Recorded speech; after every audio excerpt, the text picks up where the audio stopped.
Jumpa lagi dengan saya Adi Jax dalam kesempatan ini. Pada waktu ini dan beberapa kesempatan ke depan, kita akan belajar dan fokus pada serial Mengenal Allah. Episode pertama pada pembahasan hari ini, kita akan membahas tentang wahyu umum.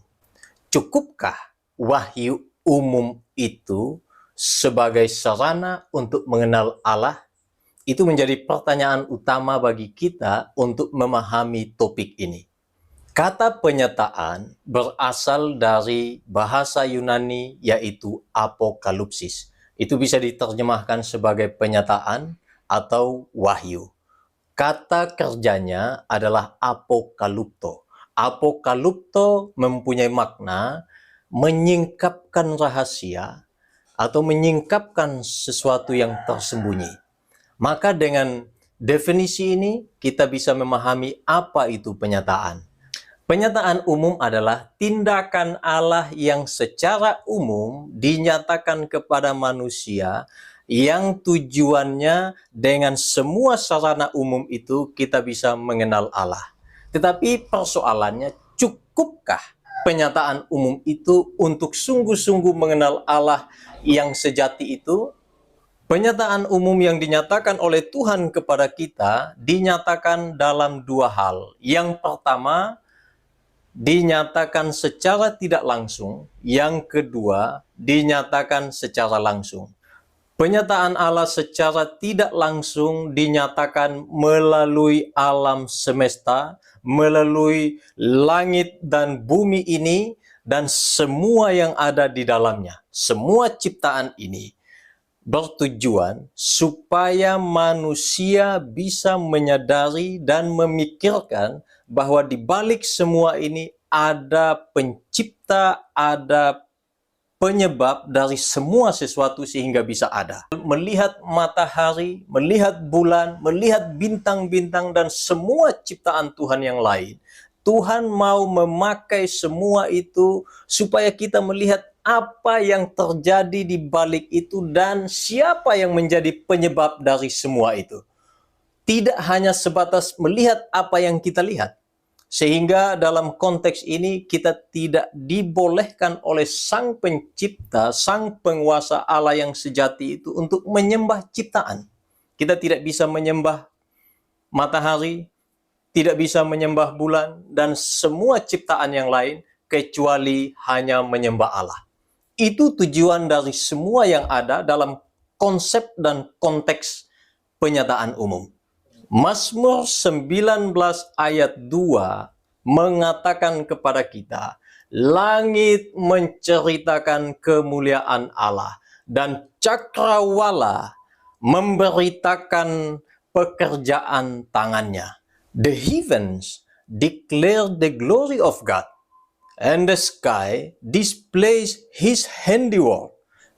Kata declare atau yang diterjemahkan ke dalam bahasa kita sebagai menceritakan, teks aslinya menggunakan bentuk intensive action. Artinya itu adalah satu tindakan yang bertujuan untuk kita memahami apa maksudnya, dan tindakan itu adalah tindakan yang intensif. Itu secara terus-menerus untuk menyatakan apa sih mau Tuhan di dalam ciptaan itu. Singkatnya, semua ciptaan Tuhan ini sebagai bagian dari penyataan umum bertujuan untuk mengenal Dia, Sang Pencipta, Sang Pemilik kehidupan. Itulah penyataan umum yang tidak langsung. Lalu yang kedua, penyataan umum yang secara langsung disingkapkan melalui pikiran kita, perasaan kita, dan hati nurani kita. Dalam Roma pasal 1 ayat 19 dan 20 dikatakan, karena apa yang dapat mereka ketahui tentang Allah nyata bagi mereka, sebab Allah telah menyatakannya kepada mereka. Sebab apa yang tidak nampak daripadanya, yaitu kekuatannya yang kekal dan keilahiannya, dapat nampak dari pikiran dari karyanya sejak dunia diciptakan, sehingga mereka tidak dapat berdalih. Ayat ini menjelaskan kepada kita bahwa tidak ada dalih apapun yang kita bisa ajukan kepada Tuhan dengan alasan kita tidak mengenal Dia karena Allah tidak menyatakan dirinya kepada kita. James Boyce dalam tulisannya ketika mengulas ini menjelaskan tanda itu bagaikan papan iklan yang besar yang dengannya setiap orang tidak bisa berdalih bahwa mereka tidak melihatnya. Satu ayat lagi saya sampaikan berkaitan dengan ini terdapat dalam Roma 2 ayat 14-16. Apabila bangsa-bangsa lain yang tidak memiliki hukum Taurat oleh dorongan diri sendiri melakukan apa yang dituntut hukum Taurat, maka walaupun mereka tidak memiliki hukum Taurat, mereka menjadi hukum Taurat bagi mereka sendiri. Jadi, dengan penyataan umum melalui hati nurani, melalui pikiran dan perasaan seseorang, itu cukup, bahkan lebih daripada cukup, untuk menyatakan eksistensi Allah di dalam kehidupan setiap orang. Firman itu walaupun mereka tidak baca, tidak dengar, tetapi tertulis dalam hati nurani. Ini tidak bisa dipungkiri. Sebab dengan itu mereka menunjukkan bahwa isi hukum Taurat ada tertulis di dalam hati mereka. Dan suara hati mereka turut bersaksi, dan pikiran mereka saling menuduh dan saling membela.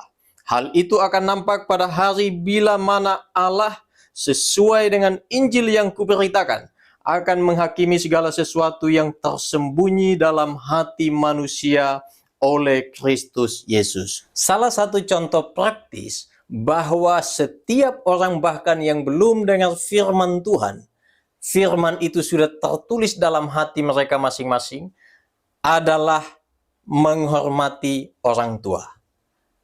Hukum kelima mengatakan, hormatilah ayah dan ibumu, supaya lanjut umurmu di tanah yang diberikan Tuhan Allahmu kepadamu. Hormati ayah dan ibumu.